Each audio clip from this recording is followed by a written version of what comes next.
Hey everyone, how's it going? It's Aki again, back with another Clash of Clans video. In this video, we're giving away our first gold pass of the 47,000 subscriber giveaway. All you gotta do to enter is be subscribed, like this video, drop one comment to get one entry, max one entry. All the other guidelines are in the pinned comment and description of the video. Today, we are going into the top 3 strategies in the game right now. We're starting off with number 3 being the Mass Super Hogs. Guys, with the new Ice Block spell, we used to worry about the Gigabomb a little bit with these Hog armies, either be Super Hogs, Miners, which are coming soon. But now it kind of just negates that, so it works great. You can also add in the Eternal Tome, but if you want, you can actually completely take that out and add in the Life Gem. I will do a dedicated video on this army as well, so stay tuned for that. But some people are going to ask, Aki, why wasn't Super Yetis here? Why wasn't Rocket Loon Fireball here? They're very, very close, but seriously, in terms of like that easy factor that I also weigh in, I think this is my number 3. But don't worry, I can do a longer video as well, kind of explaining everything, but let's get into the first attack. Okay, let's see if we can get ourselves started with the 3-star. World Champion is what I always like to begin with to set one side of the funnel, but what I'm going to try doing is getting towards that monolith compartment because that sets me up a very, very nice funnel. Let's make sure I have the invisibility selected. First one down there, no problem. World Champion's doing good. She should go in towards the fire spitter. Even if I miss the monolith, it is definitely not the end of the world. There goes my first invis. Spirit Fox took some heavy damage there, sadly, because the World Champion had ran the opposite direction. We go invis again. At this point, we lose our World Champion. Spirit Fox, but that's fine. As long as I can get kind of this poison tower, I'm pretty happy with that kind of value. But she's actually going to go for the Minion Prince, which is, I guess it's fine. But I'm going to recall there. I'm going to funnel the opposite side. Watch with ice, but actually, I'll start off with the deck collectors, why not? Ice Golem, we're going to go Log Launcher, King, Queen, 2 Yetis on the outside, Super Wall Breaker, and if I need some additional tanking, I can get a Skeleton spell down. I don't want my King to walk, so I'm going to get the Apprentice Warden with them, Headhunter for the enemy King, and then through that funnel, the Apprentice Warden you can use on your Hogs as well, but because I paired up the Healing Tome, I thought I had the Life Gem, but that's fine. We're just going to let this work. I can go my first heal spell if I need, right here, through because there might be some damage. We're going to use the Frost on the King, pop his ability, poison spell on the Ice Golems, and then watch this. Just perfect. I don't even see where the Gigabomb is, but at this point I'm not really that nervous. I'm going to use the Warden ability once everything gets in kind of close in action. I can go Frost like this to save some of those from the scatter shot that's there. Rage these backside ones up. Send in a Headhunter, maybe an Archer up here. I still have the Queen ability. This is what just makes this kind of ridiculous. How quick it is. But then also, the hero abilities are all pretty much unused. I'm going to use my World Champion, which is kind of important right now. Where's my Queen at? She's on the outside a little bit. Trajectory, but as long as my World Champion can take care of this scatter shot, that'd be really nice. And then I'm going to pop the Queen here to get the Giant out. King should be able to take care of the rest. My World Champion's going to get some damage off on the Ricochet Cannon. Queens are going to bust through. And this should be enough to get the 3-star. As long as my own Queen can stay alive, we've got it. So, became a little bit close, but that's because my spell timing was just a tad bit off. And I think that's because I'm using this. It's been a little bit. I'm not too rusty with it, but still. Hey, we got our 3-star. Now we're going to move on to the number 2 strategy in the game. But don't worry, I will have a designated video on just Super Hogs as well. There's a lot of content coming, guys. Trust me, I'm itching to film, but I'll see you guys there, and hope you're enjoying so far. Okay, for the number 2 army, it is Root Riders, and again, so many different versions. You can use the King here. I have a detailed video actually on this army, so you can check that out. I will also have it pinned. I love the addition of the Ice Block spell. It is ridiculously good. Seriously, one of the best spells in the game.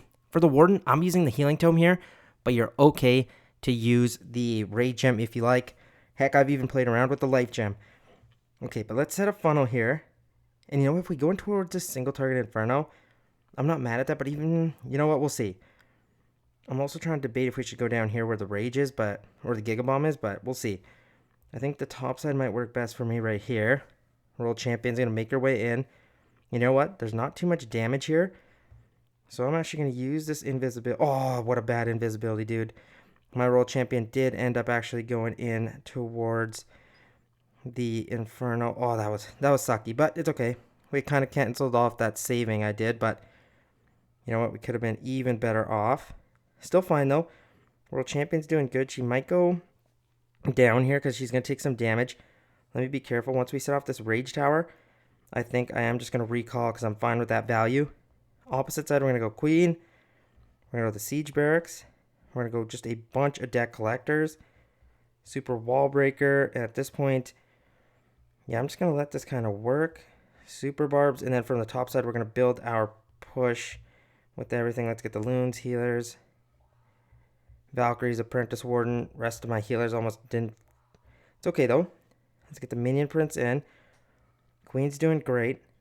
What I'm going to do is actually pop her ability. Watch what I'm going to do. I'm going to Frost the Giant. Send my World Champion back in here. Giant's going to give us some extra health. I'm probably going to Overgrowth. I can use my Warden ability right now because everything is safe for the time being. We can Overgrowth out this damage for right now. Kind of save some of that stuff. If we need a freeze spell, we'll use it. Perfect. Where's my Minion Prince at? Let's just fire his ability right there. Frost everything over. I'm going to apply another Rage on the World Champion and pop her ability. She'll be able to go crazy for us. My Queen is alive, but she is going to go down. So this invisibility I actually might use for my Minion Prince once all that damage kind of resurrects itself. It's going to hit the Giga Bomb. That was such a weird way to say it. Oh, I let my Minion Prince get tagged. But I'm actually going to Rage him up. Watch this. Even if he might go down, he's still going to get a ton of damage off on the base for us. So I'm okay with that Rage placement. I still have my World Champion alive too. But yeah, this is a runaway 3-star. All the Root Riders survived actually, which was kind of funny. Did not expect that. But with that new Ice Block spell, guys, it works great with the Royal Champion. Seriously, because like, you can use it on her. You can use whatever. Look, I swagged that invisibility. But what I mean is like, look, the Giant you can use it on. Queen gets more value. You can use it on your army. Works great. You don't even need the Eternal Tome. You can switch over to the Healing Tome if you want to make sure it's used on this part. And you could just add in one more. I like the one. I'm good with that. But if you guys like two, you can do that too. But now, let's move our attention to the #1 army in the game, in my opinion. Okay, for the #1 strategy in the game, you guys are going to be a little bit obviously not surprised. Come on. It's the Quad Clone. But what I'm doing here is this is the version I like. I've got the Super Yeti and Super Valk in the CC. Obviously, the Super Valk, once she goes down, drops a Rage. If you're not comfortable with this, you can drop a clone and add a Rage Freeze and just do triple Yeti CC, or you can get rid of the Frost spells and just put a Rage in there and sub in the triple Yetis, a Super Yeti. But I thought I would explain that. Now, let's go in for the attack and see if we can get ourselves a 3-star. We have our blimp with us. Let's switch over to that.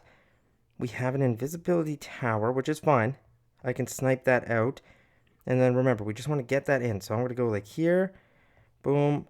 Fire this shot off. We should get the invisibility tower. I'm going to provide a couple deck collectors.